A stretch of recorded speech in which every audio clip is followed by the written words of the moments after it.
I guess I'd be something like 5 years old when it was time for me to start school. Albura Street, naturally, was the closest school, and I quite enjoyed going there. Albura Street was reasonably close. It's probably a kilometre away from where we lived. So our preferred route to there from Colville Street was to walk up Colville Street and along St George's Terrace, across to Sandy Bay Road, and then walk up to the school from there. That was preferred to the Hampton Road way. I don't know really why, but our parents always preferred that one. School was, to me, fascinating. During winter, the whole of the front courtyard would freeze at different times, covered with frost, and I can remember even having trouble walking up there. It was always fun to slide down because you slide on the frost, and that was always so good.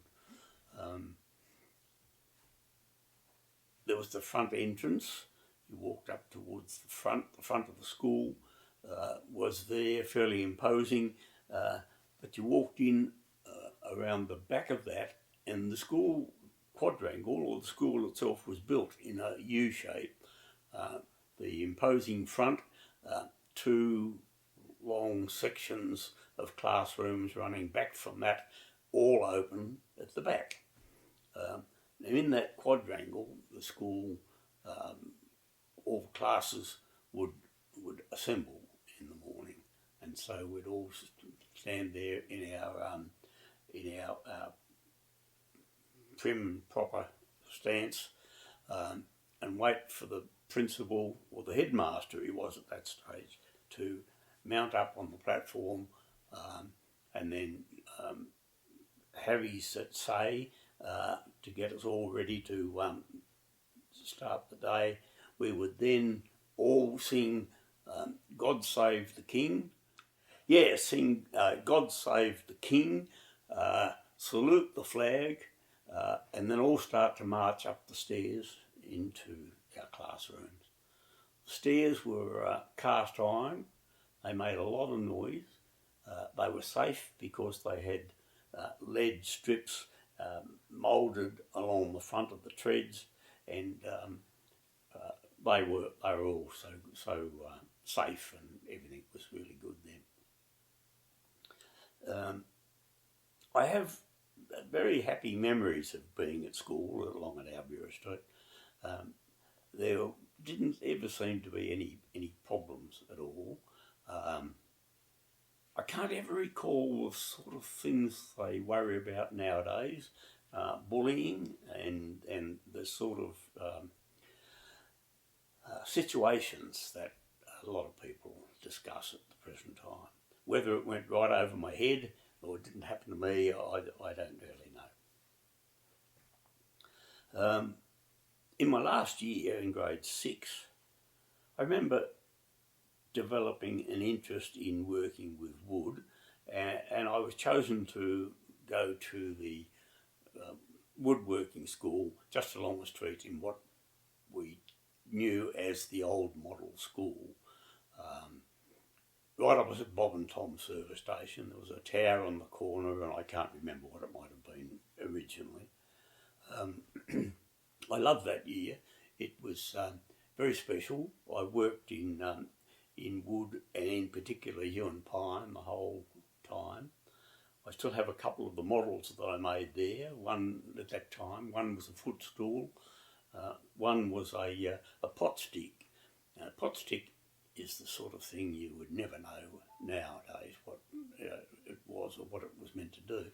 But it's simply a piece of wood about maybe 150 centimetres long, and it was meant to push the washing down into a boiling copper of washing clothes being washed.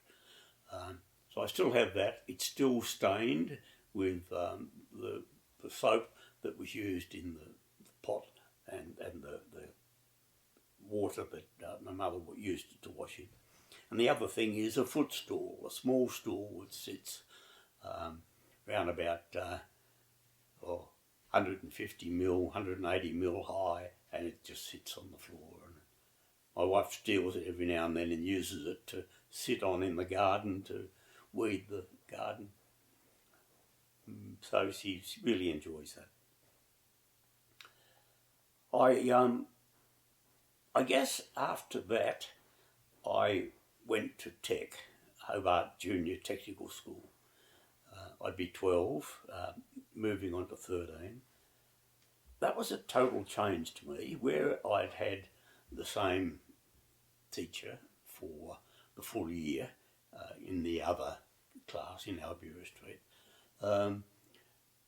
and changed at the end of the year, changed teachers. In this one, I changed teachers almost every lesson. And I think it must have confused me as a 12-year-old. And I never really got to understand the teachers and never really got to understand what was happening with the school situation. I was there for 2 years. And during that time, 2 years, I was offered a position with a solicitor's office, and I decided, why not try that? I was 14, so I tried that. In probably 2 months, roughly, I think we all decided that I wasn't cut out to be a solicitor or a letter deliverer at that stage. So I decided not to go there anymore, and I think they were pleased